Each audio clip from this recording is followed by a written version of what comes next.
നമ്മുടെ SSITക്ക് ഒരു കംപ്ലൈൻ്റ് ഉണ്ട്. കംപ്ലൈൻറ്റ് എന്താണെന്ന് ഞാൻ കാണിച്ചു തരാം. ഞാൻ നമ്മുടെ വണ്ടി സ്റ്റാർട്ട് ചെയ്യാൻ പോവാണ് കേട്ടോ.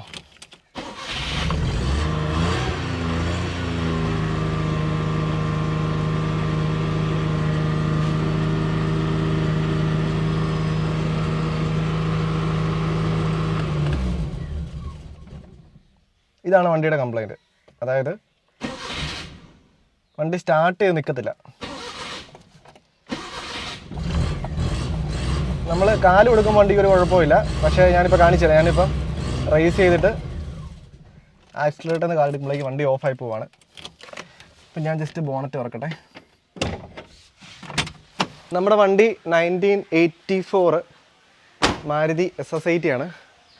അപ്പോൾ ഉറപ്പായിട്ടും കാർബറേറ്റർ എഞ്ചിനാണ്. വണ്ടിക്ക് വേറെ നമ്മൾ എടുത്തു കഴിഞ്ഞിട്ട് നമ്മൾ ഇതുവരെ ഈ വണ്ടിക്ക് ഒരു പണിയും ചെയ്തിട്ടില്ല. എടുത്തു കഴിഞ്ഞിട്ട് ഇപ്പോൾ നമ്മൾ ഏകദേശം എടുത്തിട്ട് 2 വർഷത്തോളം ആകുന്നു. നമ്മൾ എടുത്തു കഴിഞ്ഞിട്ട് ഈ വണ്ടിക്ക് നമ്മൾ യാതൊരു രീതിയിലുള്ള മെയിൻ്റനൻസും ചെയ്തിട്ടില്ല. അപ്പോൾ ഞങ്ങൾ കഴിഞ്ഞ ദിവസം ഈ ഒരു ഇഷ്യൂ കാണിച്ചപ്പോഴേക്കും അതിൻ്റെ ഗിയർ ബോക്സ് മാറിയായിരുന്നു കേട്ടോ. അങ്ങനെ ഒരു സംഭവം നമ്മൾ ചെയ്തായിരുന്നു. ഇതിൻ്റെ ഗിയർ ബോക്സ് സെക്കൻഡ് സ്ലിപ്പായിരുന്നു. അപ്പം നമുക്ക് ഓടിക്കുന്നതിന് കുഴപ്പമൊന്നുമില്ലായിരുന്നു. പക്ഷേ നമ്മളെന്താണെങ്കിലും നമുക്ക് ആ ഒരു പെർഫെക്ഷൻ ആഗ്രഹിക്കുന്ന ആൾക്കാരാണ് നമ്മൾ. അതുകൊണ്ട് നമ്മൾ അതിൻ്റെ ഗിയർ ബോക്സ് മാറി. അതല്ലാതെ വണ്ടിക്ക് വേറെ പ്രശ്നങ്ങളൊന്നും ഇല്ലായിരുന്നു. അപ്പോൾ ഈ ഒരു ഇഷ്യൂ വന്നപ്പോഴേക്കും ഞങ്ങൾ ഫസ്റ്റ് കോയിൽ ചെക്ക് ചെയ്തു. കോയിൽ റീപ്ലേസ് ചെയ്ത് നോക്കി, സ്ലോ സ്പീഡ് അഡ്ജസ്റ്റ് ചെയ്ത് നോക്കി. അപ്പോൾ ഇനിയിപ്പോൾ പോസിബിളി വരാനുള്ള ഇഷ്യൂ കാർബറേറ്ററാണ്. അപ്പോൾ 1984 വണ്ടിയുടെ കാർബറേറ്റർ ആരെങ്കിലും കണ്ടിട്ടുണ്ടോ? അല്ല, കണ്ടിട്ടുണ്ടായിരിക്കും. Mechanical obviously കണ്ടിട്ടുണ്ടായിരിക്കും. ഇഷ്ടംപോലെ ആൾക്കാരുണ്ടായിരിക്കും. പക്ഷേ ഞാനിതുവരെ ആ സാധനം കണ്ടിട്ടില്ല. പക്ഷേ ഞാനിന്ന് കാണാത്ത ആ സാധനം റീപ്ലേസ് ചെയ്യാൻ പോവാണ്. നമ്മൾ ഇതുവരെ കാണാത്തൊരു സാധനം നമ്മൾ എങ്ങനെ റീപ്ലേസ് ചെയ്യും? അതിനൊരു വഴിയുണ്ട്. ഞാൻ ആദ്യം പോയിട്ട് മാറാനുള്ള സാധനം മേടിച്ചു. കാർബറേറ്റർ അങ്ങ് മേടിച്ചു.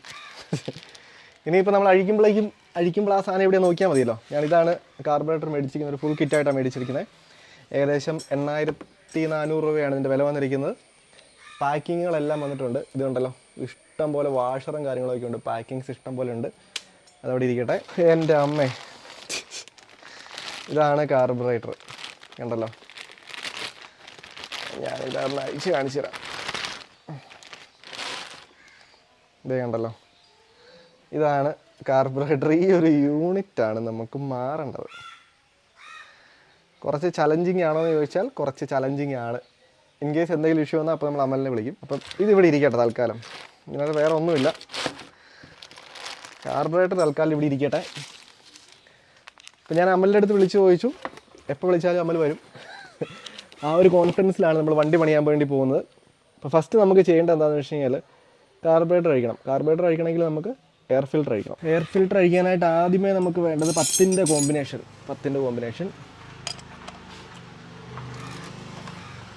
ഈ പണിയെല്ലാം അറിഞ്ഞിട്ടാണോ ചെയ്യുന്നത് ചോദിച്ചാൽ ഒന്നും അല്ല കേട്ടോ. നമ്മൾ എയർ ഫിൽറ്ററിൻ്റെ ബോൾട്ട് അഴിച്ചു. ഇനിയിപ്പോൾ ഇവിടെ എവിടെയെങ്കിലും ഉണ്ടോ? ഇവിടെ ഒരു ബോൾട്ടുണ്ട്. നമുക്ക് മെയിനായിട്ട് കാർബറേറ്റർ അഴിക്കാനായിട്ട് 10ഉം 12ൻ്റെയും കോമ്പിനേഷനാണ് വേണ്ടത്. ഇതൊക്കെ നിങ്ങൾ വിചാരിക്കും ഞാൻ കണ്ടുപിടിച്ച് വെച്ചിരിക്കുന്നതാണ്. കേട്ടോ, ഇതൊക്കെ അമൽ പറഞ്ഞു തന്നിരിക്കുന്നത്. അമലിൻ്റെ അടുത്ത് നിന്ന് ചോദിച്ചെല്ലാം കറക്റ്റാക്കി മനസ്സിലാക്കിയതിന് ശേഷമാണ് നമ്മൾ ഈ പണി ചെയ്യുന്നത്. ശരിക്കും ഞാൻ ഈ ഒരു വണ്ടിയുടെ പണി ചെയ്യാൻ തുടങ്ങിക്കഴിഞ്ഞപ്പോഴേക്കും എനിക്ക് ഏറ്റവും കൂടുതൽ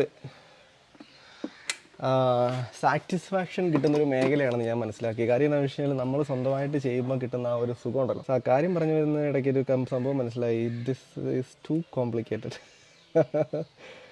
അയ്യോ, ഇതിനകത്ത് അഴിക്കാൻ ഇഷ്ടം പോലെ. കാർബറേറ്റർ അഴിക്കണമെങ്കിൽ ടാസ്ക്കാണ്. ഫസ്റ്റ് ചെയ്യേണ്ടത് ഇഷ്ടംപോലെ പൈപ്പുകൾ പോകുന്നുണ്ട്. അപ്പോൾ അത് ഓർത്ത് വെക്കാനായിട്ട് ഇതിൻ്റെ ഡീറ്റെയിൽഡ് ആയിട്ടുള്ളൊരു വീഡിയോ ഞാൻ എടുത്ത് വെക്കും. കണ്ടല്ലോ, ഡീറ്റെയിൽഡ് ആയിട്ടുള്ളൊരു വീഡിയോ. പക്ഷെ എൻ്റെ പൊന്നു, ഇതെല്ലാം കാർബറേറ്ററാണോ? ഡീറ്റെയിൽഡ് ആയിട്ടുള്ളൊരു വീഡിയോ എടുത്ത് നോക്കാം നമുക്ക്. ഇനി നമ്മുടെ കാർബറേറ്ററുമായിട്ട് ഇതിനൊന്ന് കമ്പയർ ചെയ്യാം. ഇതെങ്ങനെയാണ് പ്ലേസ് ചെയ്യുന്നത് നോക്കട്ടെ ആദ്യമേ. ഇതെങ്ങനെയാണ് പ്ലേസ് ചെയ്യേണ്ടത്?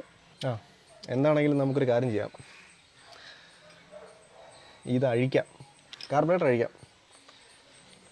ബാക്കി വരുന്നിടത്ത് വെച്ച് കാണാം.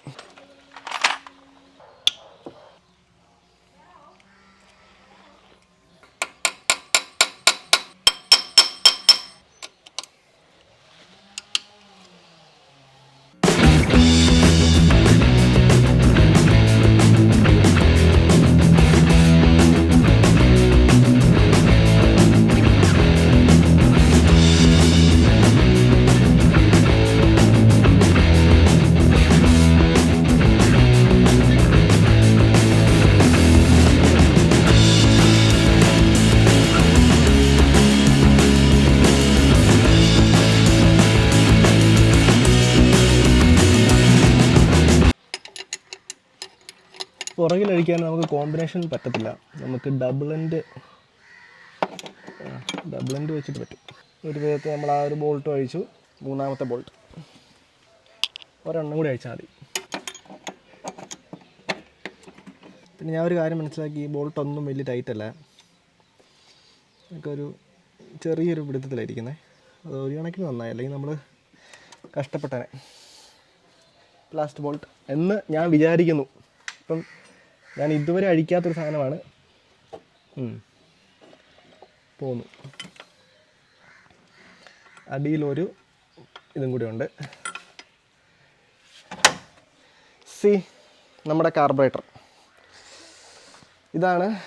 നമ്മുടെ വണ്ടിയുടെ ഇരുന്ന കാർബറേറ്റർ. ഊപ്സ്, കയ്യെ കൂടെയൊക്കെ പെട്രോൾ ഒഴുകി.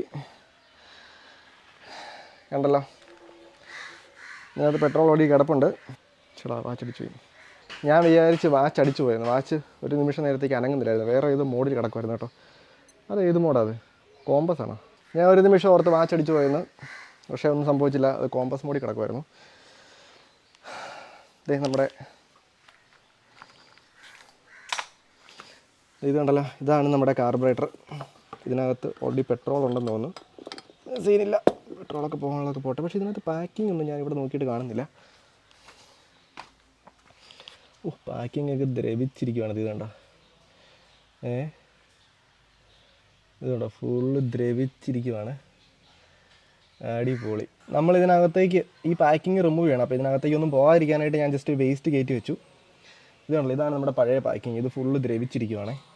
അപ്പോൾ ഈ ഒരു പാക്കിങ് നമുക്ക് ഫുള്ള് ഇളക്കി മാറ്റണം.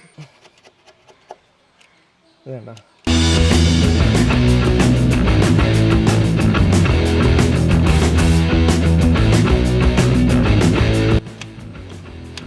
ഇത് പാക്കിങ് എല്ലാം ഉറങ്ങിയിരിക്കുമായിരുന്നേ. മോസ്റ്റ്ലി അപ്പം നമ്മുടെ കാർബറേറ്റർ തന്നെയായിരിക്കും ഇഷ്യൂ. എന്താണേലും ഇത് കഴിഞ്ഞിട്ട് നമുക്കിത് സ്റ്റാർട്ട് ചെയ്യേണ്ടതാണ്. ഇനിയിപ്പോൾ ഞാനിവിടെ ജസ്റ്റ് ഇതിൻ്റെ പേപ്പർ ഇരിക്കുന്നതിൻ്റെ ബാക്കി അങ്ങ് ഉരച്ച് കളയുവാണ്. ഇത് ഉരയ്ക്കുമ്പോൾ ഇതൊന്നും അകത്തേക്ക് പോകാതിരിക്കാൻ വേണ്ടിയിട്ടാണ് നമ്മൾ ഈ ഒരു വേസ്റ്റ് അവിടെ വെച്ചിരിക്കുന്നത്.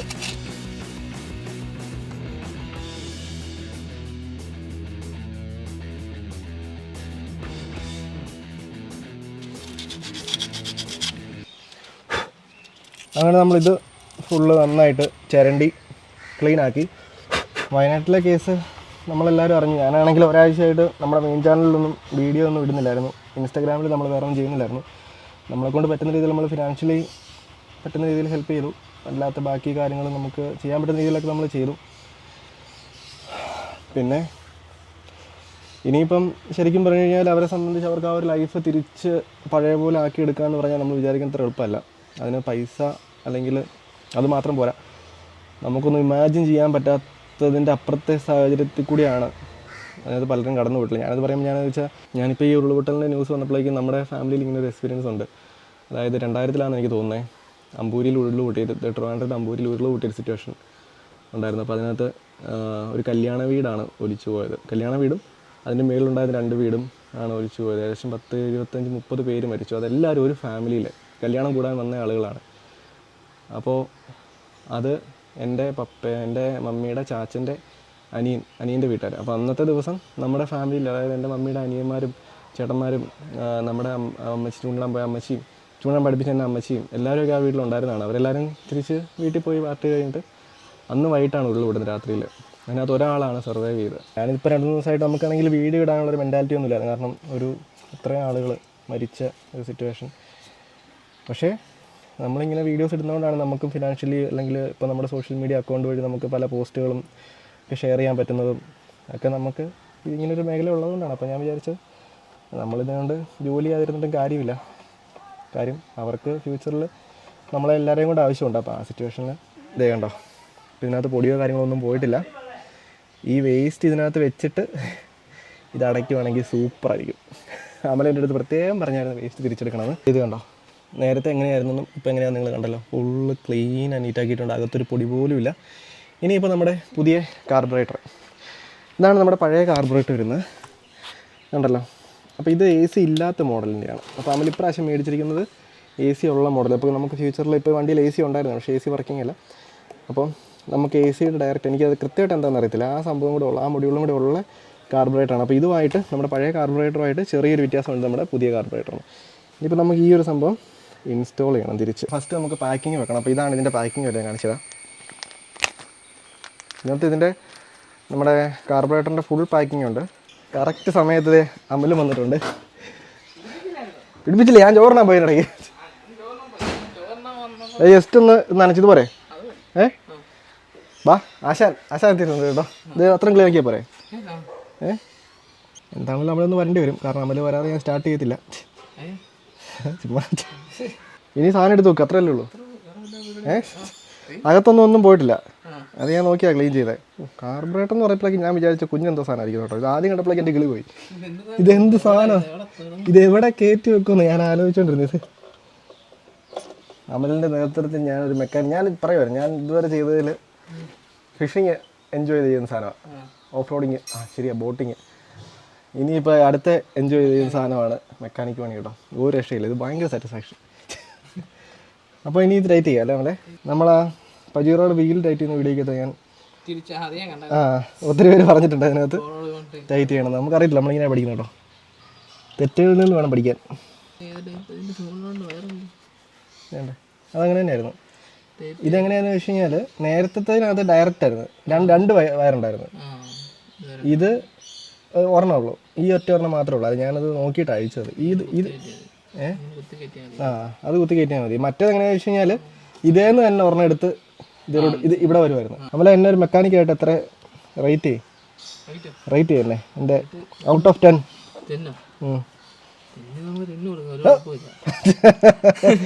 ആശാൻ എൻ്റെ മോട്ടിവേഷൻ കേട്ടോ. എങ്ങനെ ഒരു വിദ്യാർത്ഥിയെ മോട്ടിവേറ്റ് ചെയ്യാൻ ആശാൻ അറിയാം. അത് തന്നെ മെയിനായിട്ട് അതാ ഉദ്ദേശം കേട്ടോ, വണ്ടി വഴി കിടക്കണം. പിന്നെ ഇതൊരു രസമായി ചെയ്തു തുടങ്ങിയപ്പോൾ ഞാനിതിനങ്ങ് എൻജോയ് ചെയ്ത് തുടങ്ങി ഈ സാധനം. എന്നാ കഴിച്ചില്ല? ഓക്കെ, ഞാൻ എന്നാൽ ഒന്ന് വീഡിയോ കോൾ ചെയ്യാതെ കഴിയുമ്പോൾ.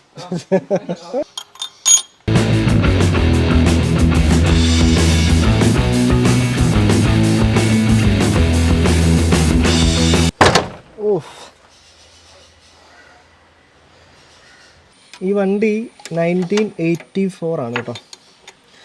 നമ്മുടെ അടുത്ത് ഒത്തിരി പേര് കൊടുക്കുന്നുണ്ടോ എന്ന് ചോദിച്ച വണ്ടിയാണ്. പക്ഷേ ഇത് ഈ വണ്ടി നമുക്ക് കൊടുക്കാണ്ട് മനസ്സ് വരാത്തൊരു വണ്ടി. ഒറ്റ ബോട്ടും കൂടെ ടൈറ്റ് ചെയ്താൽ മതി. അപ്പോൾ നമ്മൾ ഞാൻ ഇവിടെ പറയാം. അപ്പോൾ ഇതെല്ലാം ടൈറ്റ് ചെയ്തു. ഇനിയിപ്പം പെട്രോളിൻ്റെ ലൈൻ നമ്മൾ കയറ്റിയിട്ടു. അടുത്തൊരു ലൈൻ ഇത് ഇവിടെയാണ് കേട്ടോ.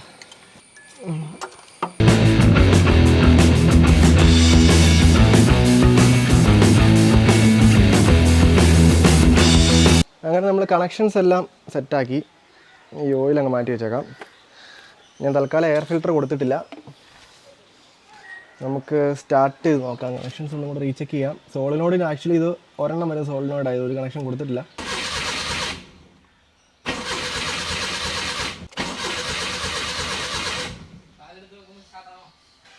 ഏതാ അതെങ്ങനെ?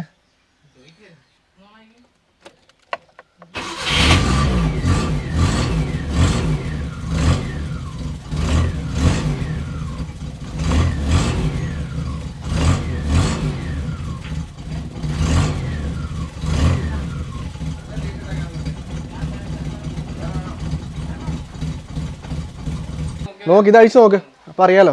അങ്ങനെ നമ്മൾ സാധനം സെറ്റാക്കി. വേറൊന്നുമില്ല പ്രത്യേകിച്ച്. ഇനിയിപ്പം എയർ ഫിൽറ്റർ എടുത്ത് വെക്കുക. എയർ ഫിൽറ്റർ നമ്മൾ എയർ ഫിൽറ്റർ തിരിച്ചു കൊടുത്തു. നമുക്ക് ഒന്നും കൂടെ സ്റ്റാർട്ട് ചെയ്ത് നോക്കാം. രാവിലെ നിങ്ങൾ കണ്ടല്ലോ, നമ്മുടെ വണ്ടി സ്റ്റാർട്ട് ചെയ്താൽ നിൽക്കത്തില്ലായിരുന്നു. ഒന്നുകിൽ നമ്മൾ ചോക്ക് വലിച്ചു വെക്കണം, അല്ലെങ്കിൽ നമ്മൾ ത്രോട്ടിൽ കൊടുത്തുകൊണ്ടിരിക്കണം. അപ്പോൾ ഞാൻ സ്റ്റാർട്ട് ചെയ്യാൻ പോവാണ്.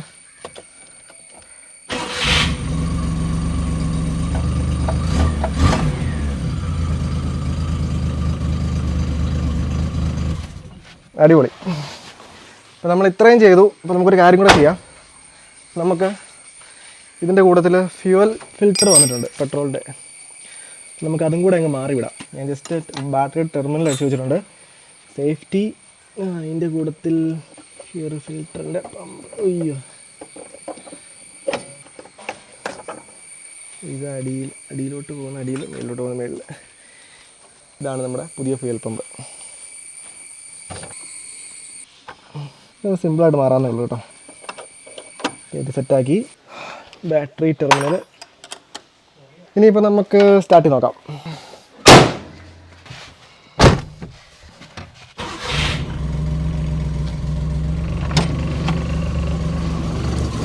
അടിപൊളി. വണ്ടി എടുത്തിട്ട് കുറച്ച് ദിവസമായിരുന്നു, സ്റ്റാർട്ടായി കിടക്കട്ടെ. സ്ലോ സ്പീഡ് ഇച്ചിരി കൂടെ അഡ്ജസ്റ്റ് ചെയ്യാനായിട്ടുണ്ട്. പക്ഷേ സാധനം സെറ്റ്. എന്താണ് ഞാൻ വണ്ടി ഓടിച്ച് നോക്കാൻ വേണ്ടി പോകുന്നത് കേട്ടോ. ആഹാ,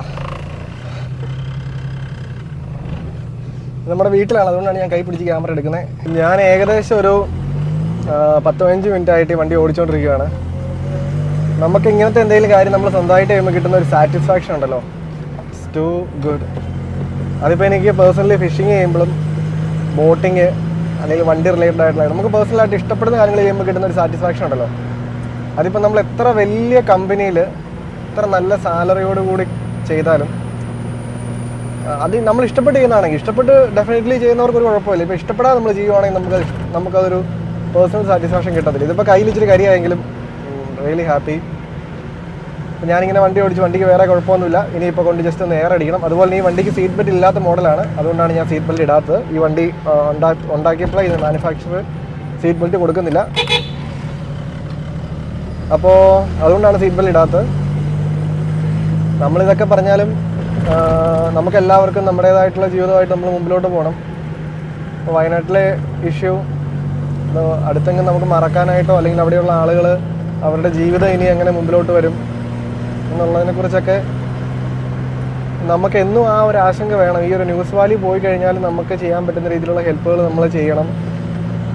നമ്മളെല്ലാവരും ഹാർഡ് വർക്ക് ചെയ്യണം എല്ലാത്തിനും വേണ്ടി. നമ്മൾ അങ്ങനെ ഹാർഡ് വർക്ക് ചെയ്ത് കഴിഞ്ഞാൽ നമുക്ക് പലരെയും സഹായിക്കാനുണ്ട്. ഇപ്പോൾ ഇങ്ങനെ ഒരു സിറ്റുവേഷൻ വരുമ്പോഴേക്കും നമ്മുടെ ഫിനാൻഷ്യലി ഉയർന്നു നിൽക്കുന്ന ആളുകൾക്ക് അദ്ദേഹത്തെ ആ ഒരു രീതിക്ക് ഹെൽപ്പ് ചെയ്യാനായിട്ട് പറ്റും. അങ്ങനെ നമ്മുടെ നാട്ടിലെ ആളുകൾ ചെയ്യും കേട്ടോ. ഇത് യാതൊരു ഇതുമില്ല, അതൊന്നും ആരും പറഞ്ഞു കൊടുക്കുമോ. പിന്നെ ചില ആൾക്കാരുടെയൊക്കെ വീഡിയോസിൻ്റെ കാര്യം നമ്മൾ ചില വീഡിയോസ് ഇടുമ്പോഴേക്കും ഒരു കമൻറ്റ് വരും, പൈസ കൊടുത്ത് കുറച്ച് പാവങ്ങളെ ഹെൽപ്പ് ചെയ്തുകൂടെ എന്നൊക്കെ. അതൊക്കെ ചുമ്മാ ഒന്നും ചെയ്യാതെ വീട്ടിലിരിക്കുന്ന ആൾക്കാർ മാത്രമേ അങ്ങനെ കമൻറ്റ് ചെയ്യത്തുള്ളൂ. ഞാൻ കഴിഞ്ഞ ദിവസം ഒരു കോട്ട് വായിച്ചായിരുന്നു, a real singer will never criticise someone who sings. അവർക്ക് ക്രിട്ടിസൈസ് ചെയ്യാൻ പറ്റത്തില്ല. കാരണം എല്ലാവരും ഡയറക്റ്റ് ആരെങ്കിലും ജനിച്ച് വീഴുമ്പോഴേ സിംഗറായിട്ട് ജനിച്ച് വീഴുന്ന ആൾക്കാരുണ്ടോ? ഇപ്പം എൻ്റെ ഈ വീഡിയോയുടെ ഫസ്റ്റ് ഞാൻ കാണിച്ച കമൻറ്റാണ്, ആളെൻ്റെ അടുത്ത് ചോദിച്ചാൽ നീ ഒരു മെക്കാനിക്കാണോ, നീ ഉടായ്പാണ്. പക്ഷേ ഒരു മെക്കാനിക്കിന് മാത്രമേ ഇത് ചെയ്യാൻ പറ്റത്തുള്ളൂ. നമ്മളാരും ഭൂമിയിൽ മെക്കാനിക്കായിട്ടോ പണക്കാരനായിട്ടോ ഒന്നും ജനിച്ചു വരുന്നില്ലല്ലോ. അപ്പോൾ നമ്മൾ ഹാർഡ് വർക്ക് ചെയ്യണം. നമ്മൾ ഹാർഡ് വർക്ക് ചെയ്യുന്ന പൈസ, നമ്മൾ ഉണ്ടാക്കുന്ന ആ ഒരു എമൗണ്ട് നമ്മുടെ പേഴ്സണൽ കാര്യങ്ങൾക്ക് നമ്മൾ ഉപയോഗിക്കും ഉറപ്പായിട്ടും. അതിൻ്റെ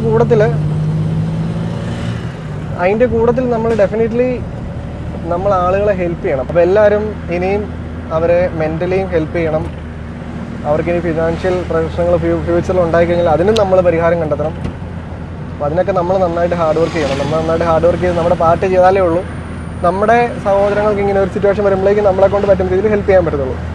അപ്പോൾ എന്താണെങ്കിലും താങ്ക് യു സോ മച്ച്. ഈ ഒരു വീഡിയോ ഇവിടെ കൊണ്ട് വൈൻഡപ്പ് ചെയ്യുവാണ്.